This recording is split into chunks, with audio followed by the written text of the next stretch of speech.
Cette semaine, Destination Moselle plonge dans le siècle des Lumières, au cœur d'un domaine exceptionnel et plein de surprises. Le château de la Grange, situé à Manom, à 2 pas de la ville de Thionville. Une demeure dont l'histoire se rattache directement à celle du territoire. Et aujourd'hui, c'est Valérie, la responsable des lieux, qui va nous guider à travers la demeure étourdissante, mais aussi dans les parties privées, à l'intérieur comme à l'extérieur des lieux. C'est parti pour une visite exceptionnelle sur le domaine du château de la Grange. Bonjour Valérie. Bonjour Tim. Tu es donc responsable ici au château de la Grange. Le château de la Grange, un élément emblématique du XVIIIe siècle en Moselle.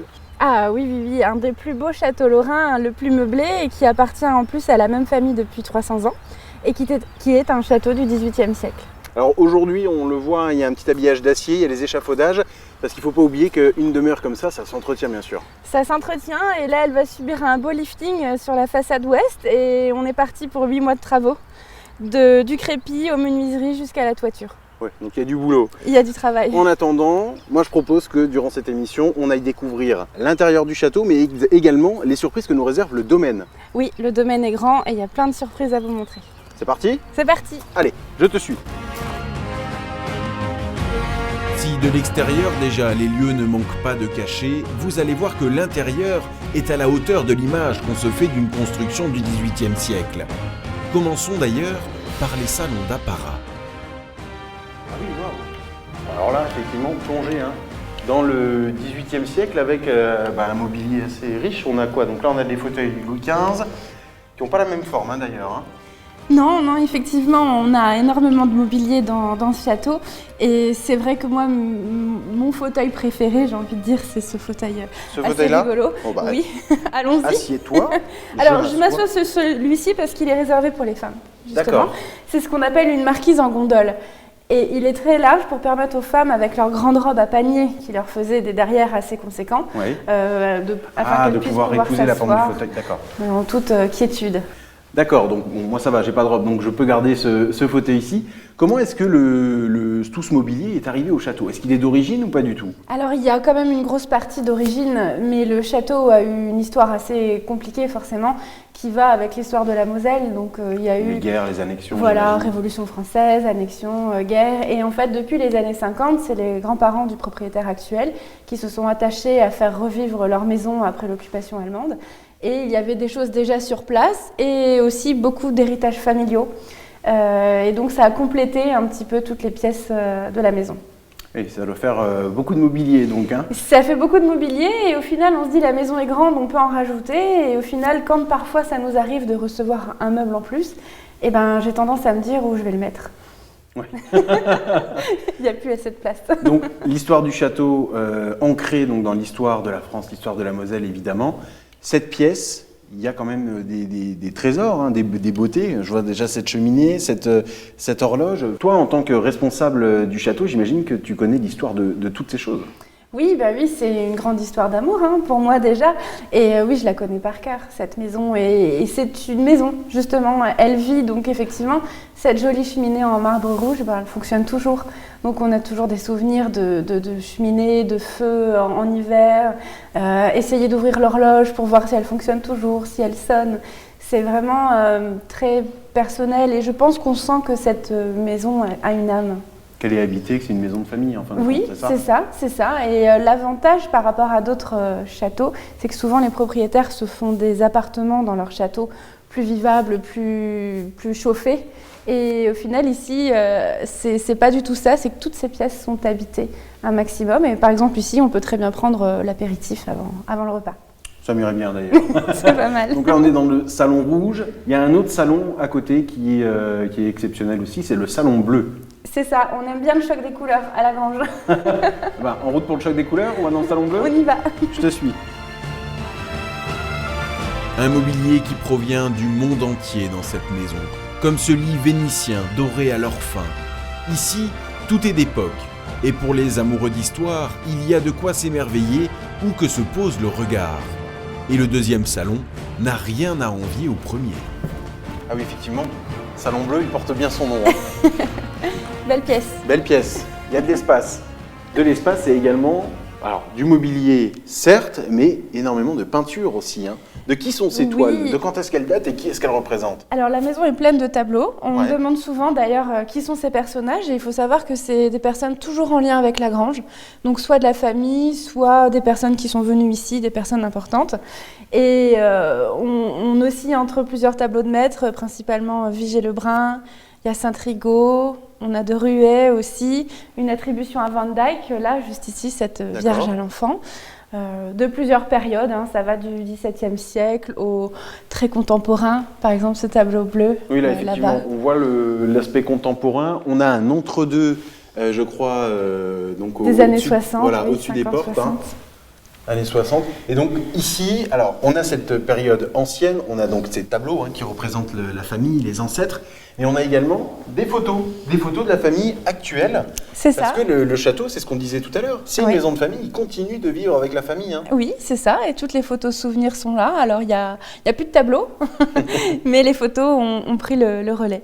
Elles ont remplacé, et donc l'histoire continue de s'inscrire ici au château de la Grange par la famille, donc des descendants. Oui, c'est ça, et descendants de Fouquet, chacun y met sa petite touche personnelle de décoration ou d'envie. Ça donne un beau mélange. Hein. Oui, c'est un beau mélange, ce salon-là est un beau reflet de tout ça. On a même des, alors je sais pas comment on appelle ça, des vases chinois. Oui, c'est ça, ce sont des vases chinois 19e siècle qui viennent de la Compagnie des Indes. On a énormément de meubles asiatiques. D'accord. Pourquoi? Est-ce qu'il y a une raison particulière? Oui, ce sont généralement des dons, des héritages familiaux. Et il y a une énorme partie de famille en Bretagne. Et donc, ils commerçaient beaucoup avec les Anglais ou avec les Chinois. Et donc, ce qui explique que tous ces meubles soient là. Parce que c'est vrai qu'en Lorraine, ça ne se faisait pas beaucoup. Ouais. Pour revenir sur l'histoire du château, avant ce château, il y avait une autre construction ici. C'était un château du Haut Moyen-Âge, je crois. Oui, on a très peu de traces. On pense que notre sous-sol garde les fondations de cette maison-là. Mais Il on reste avait, les douves aussi. Qui voilà, les douves, les ponts. Un château attesté depuis l'an 1000 qui devait ressembler plutôt à une petite maison forte. Un peu comme le château de Volcrange, je pense. D'accord. Avec des murs très épais, 4 tours sur les côtés et entourés d'eau. Et ce château a été détruit au XVIIe siècle, avec la guerre de 30 ans et avec l'arrivée de Louis XIV dans la région, qui a rendu Thionville française. En 1659, Voilà. avec le traité des Pyrénées. Effectivement, c'est ça. Et il a démantelé tous les châteaux forts de la région. Donc ici, le château n'était plus qu'une ruine. Les seigneurs, étant luxembourgeois, devenant finalement propriétaires d'une maison française, n'en ont plus voulu. Et le château en ruine, il a été revendu en 1701 à un noble français qui s'appelle Brice Gomet des Hazards, qui a fait reconstruire cette maison. Et c'est à ce moment-là que le château est devenu français. Donc l'histoire française a commencé finalement il y a 300 ans. Et ensuite, ce château a été tellement cher à construire que, si je ne me trompe pas, le propriétaire, donc Gomet des Hazards, a été obligé de le vendre directement, avant même la fin de sa construction. C'est ça. Alors c'est le fils de Gomet des Hazards qui a pris le relais. Christophe, et voilà. Robert de Cotte, l'architecte de la maison, devait être un petit peu cher. Ensuite, des Hazards, les armoiries étaient dédiées à jouer. Alors, est-ce que si la famille avait une petite pulsion pour le jeu, on n'en sait pas vraiment. Mais ils ont dû revendre le château et c'est en 1750 que la maison a été revendue au marquis de Fouquet. Et c'est depuis ce moment-là exactement que la maison n'a pas bougé de famille. C'est beau, un patrimoine comme ça qui reste dans la même famille pendant près de 3 siècles. C'est beau et c'est rare. Alors le nom de famille a changé, la famille actuelle ne s'appelle plus Fouquet, puisque le château est passé par les femmes, tout simplement. Très bien. On continue, je crois qu'il y a une autre pièce magnifique. Bon, il y en a plein, de toute façon, toutes les pièces sont magnifiques ici. Je ne sais pas laquelle choisir. Voilà, je propose la salle à manger. Oui, très bien. Ouais, c'est parti. C'est parti, allez, on y cette va. fois-ci, tu me suis. Des tableaux aux peintures en passant par le mobilier et les photos, on se rend bien compte qu'encore de nos jours, cette grande demeure familiale accueille toujours les propriétaires et leurs familles. Voilà, et on ouvre une autre porte, direction maintenant la salle à manger, pleine de surprises, vous allez voir notamment son poêle.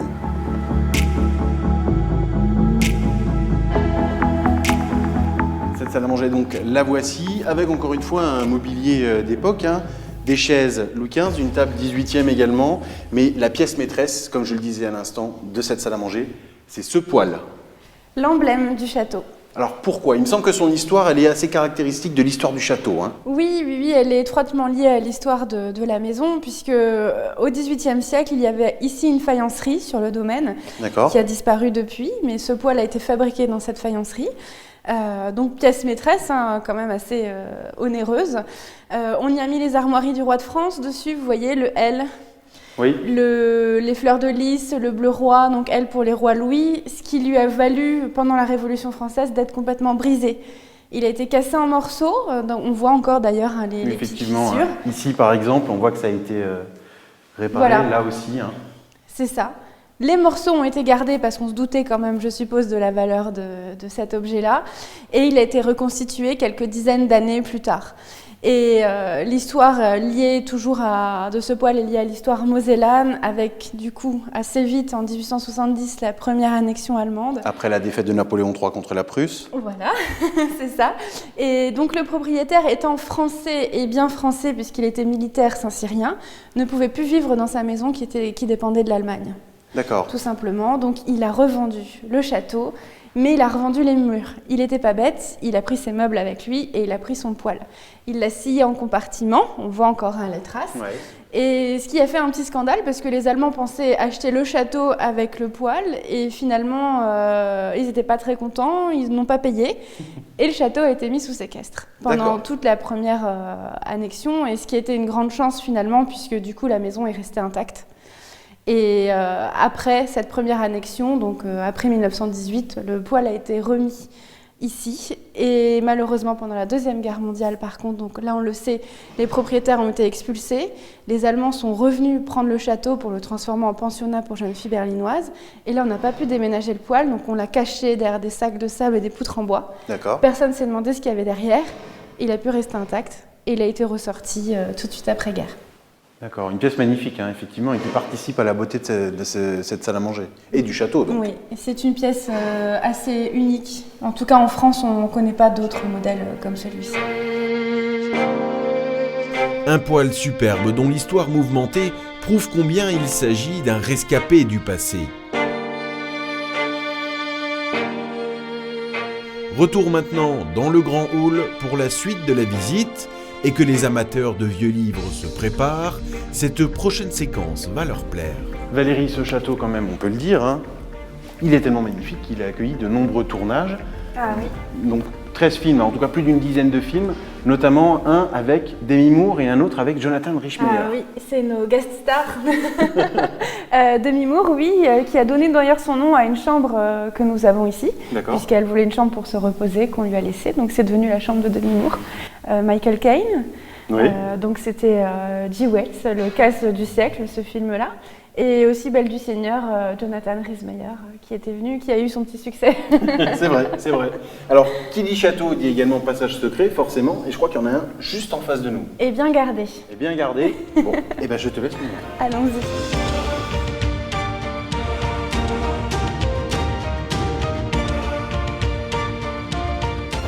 Venez donc.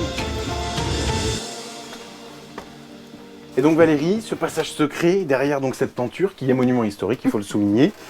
Nous arrivons donc dans un bureau alors. Oui, un petit bureau caché du grand-père du propriétaire qui est resté, comme tu peux le voir, dans son jus. Ah oui, oui, complètement. Alors on a, tu vois, il y a deux choses, hein. Il y a des écrits un peu plus récents, le calligraphe, etc. On voit les cahiers modernes, mais on a également donc le F de Fouquet sur ce... Qu'est-ce que c'est ? C'est un magnifique ouvrage relié en cuir du XVIIIe siècle. Je me permets, hein. Oui. J'y vais doucement. Marqué, donc estampillé avec le F des Fouquet, oui. vous l'avez vu devant, avec la petite facture aussi sur, ici, oui. Sur la première page. Ah, et on voit la date en plus, 1789, date emblématique, hein, la Révolution française. Oui, juste avant. Incroyable. Fouquet, le marquis de Fouquet, propriétaire de la grange, avait un secrétaire qui s'appelait Duhan, qui était enlumineur et qui a fait, en plus de son travail de secrétaire, ses ouvrages avec ses petits papillons d'Europe. Il les a peints au fur et à mesure de ses observations, sûrement. Et on a plusieurs tomes comme ça. Et vous remarquerez quand même le détail. Hein. C'est vraiment... on croirait vraiment les vrais papillons épinglés sur la feuille. Il y a un sens de l'ombre, il y a... Et puis on a toute l'étape, hein. On a la chrysalide, on a la chenille. Voilà, il a vraiment tout fait de A à Z et ça lui a pris 6 tomes.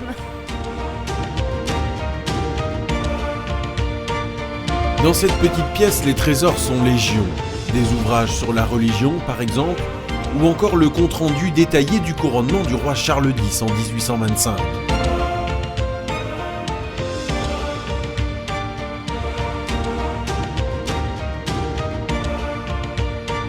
Mais soudain, mon regard est attiré par des livres anciens, dans le coin de la pièce. Stupéfait, je comprends qu'il s'agit des histoires de la Lorraine par Don Calmet. Calmet? Don Calmet, oui, Non. les originaux. Et les 3 tomes. Incroyable. J'en ai tellement entendu parler, je les ai jamais vus en vrai. Je les ai jamais vus en vrai. Avec des étoiles dans les yeux, je parcours l'ouvrage, pressé et publié dans la première moitié du XVIIIe siècle, et qui retrace, selon les connaissances de l'époque, l'histoire de la Lorraine depuis l'arrivée de Jules César en Gaule jusqu'à la cession de la Lorraine en 1737. Allez, je repose le livre précieux et je retrouve tous mes esprits. Enfin, juste après ça. 1775 sous les ordres de monsieur le maréchal duc de Duras. Cette maison regorge de trésors, j'adore. Superbe. C'est l'histoire de France ici. Vraiment. Hein. Direction maintenant le domaine du château, et avec des centaines d'hectares de terrain, il va falloir marcher un moment avant de rejoindre la prochaine étape de la visite, située au cœur de cet étang, lui-même perdu dans ses grands bois. Et je précise qu'il s'agit là d'une propriété privée. En traversant les bois, nous nous enfonçons sur les terres, où la faune et la flore évoluent dans une certaine tranquillité. Et attention où nous mettons les pieds, sur le chemin, nous croisons de nombreux crapauds en pleine saison des amours. Chut, on ne les dérange pas. Après un bon quart d'heure de marche, nous arrivons devant cette construction surprenante, qui ressemble à s'y méprendre à un temple romain. Et pourtant, Valérie va nous expliquer qu'en fait, pas du tout.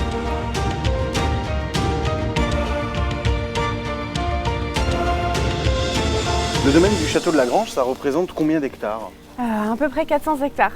Quand même. C'est le poumon vert de Thionville. Ah, effectivement. j'ai envie de dire. Et dans ces 400 hectares, nous avons donc ce mausolée avec cette inscription Ego sum resurrectio et vita. Oui. Qui Je veut dire suis la résurrection et la vie.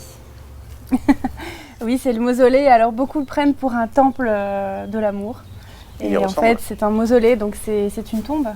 C'est le mausolée de la famille. Alors, qui est enterré ici et depuis quand? Alors, Quand est-ce qu'il a été créé il a été érigé au 19e siècle, à l'époque sur une île. Là, on y accède par une presqu'île, puisque donc, ce mausolée est sur un étang. Et à l'époque, c'était une île. Donc, on n'y accédait que par barque.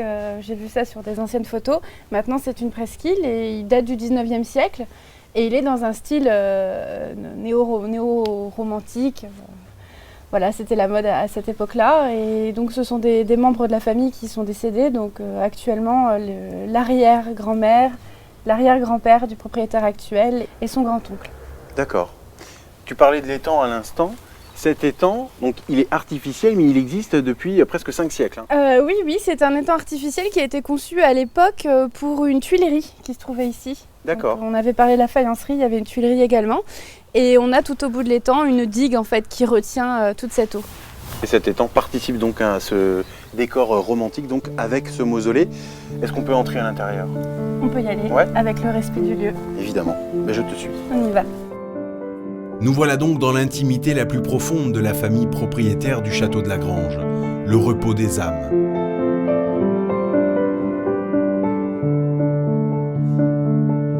Et ben voilà, l'intérieur du mausolée, donc avec l'arrière-grand-mère du propriétaire, son arrière-grand-père, ici, donc les fameux comtes de Berthier, et qui Marrant. étaient des 1926. familles, familles de militaires reconnus.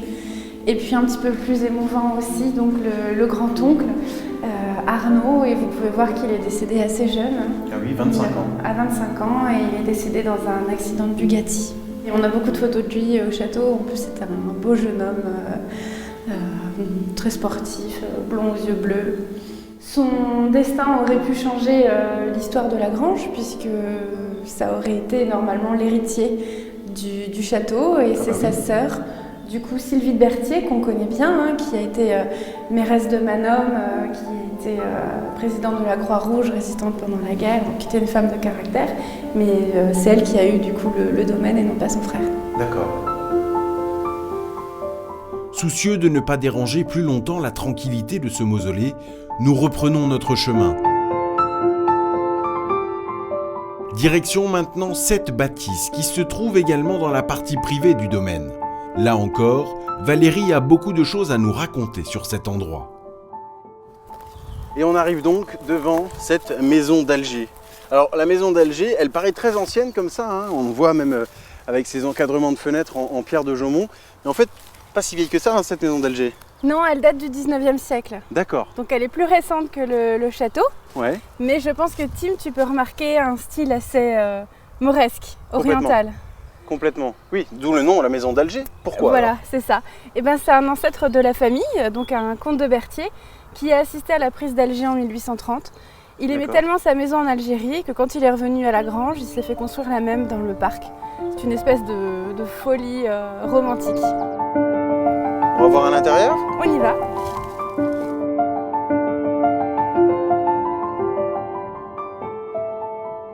Ah oui, effectivement, hein. On voit qu'elle a souffert, cette maison d'Alger.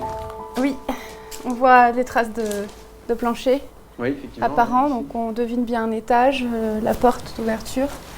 Et à mon avis, les bombardements ont fait des trous qui ont été rebouchés avec ces briques. Ouais. On sent que c'était une folie, hein, du propriétaire de vouloir... Enfin, une folie. Oui, je Oui, pense que se le c'était... permettre, mais- oui, voilà, c'était une grosse envie qu'il devait avoir, puisqu'il avait quand même le château en contrebas. Oui. Et il Qui s'est est pas dit, négligeable. peut-être qu'il voulait une maison à taille plus humaine. De petits coins à lui, Un quoi. petit coin à lui, effectivement. Sympathique. Bon, aujourd'hui, c'est plutôt un décor romantique, hein. Comme Oui. d'ailleurs, comme la plupart du domaine, hein, on se rend compte. Au Oui, fur et à mesure c'est qu'on ça. se promène, on a vraiment l'impression d'être dans un univers un peu féerique, un C'est peu très 19e, romanesque. voilà, avec les ruines, ça appelle au romantisme, oui, c'est vrai. Complètement. Le lierre qui monte sur cette C'est pierre ça, ancienne. c'est ce que je regardais juste. Et donc là, on a une vue sur... c'est une vue sur Thionville. Oui, une magnifique vue sur Thionville, alors on est assez privilégié. Ouais. Personne ne la Privilégions-nous. connaît, vraiment, cette vue-là. Et en fait, effectivement, on a les terres, hein, du château, le château en contrebas avec les communs, et ensuite, derrière, on voit même on voit l'église de Yutz, Ouais. on voit Illange là-bas. Et sur la droite, côté de Florange, on voit aussi. Voilà. Eh ben, je pense que c'est le spot parfait pour clôturer cette émission. Qu'est-ce que t'en dis? Oui, c'est le meilleur Ouais. endroit. Merci beaucoup Valérie de nous avoir accompagnés et guidés tout au long de cette visite du domaine du château de la Grange. C'est avec plaisir, Tim, c'est un bel endroit qu'il faut partager. Complètement. Et c'est ce qu'on va faire avec cette émission. Et merci à vous d'avoir suivi cette nouvelle émission de Destination Moselle. Rendez-vous la semaine prochaine pour de nouvelles découvertes, au cœur de la Moselle bien sûr.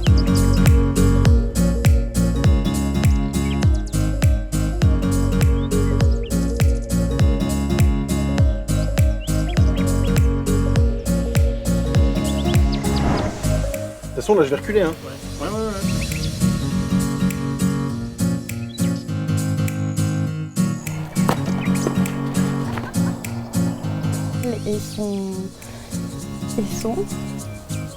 Pardon. On est bien. Très bien. Je me sens vénitien tout à coup. Ma posso parlare italiano, ma che sapesse.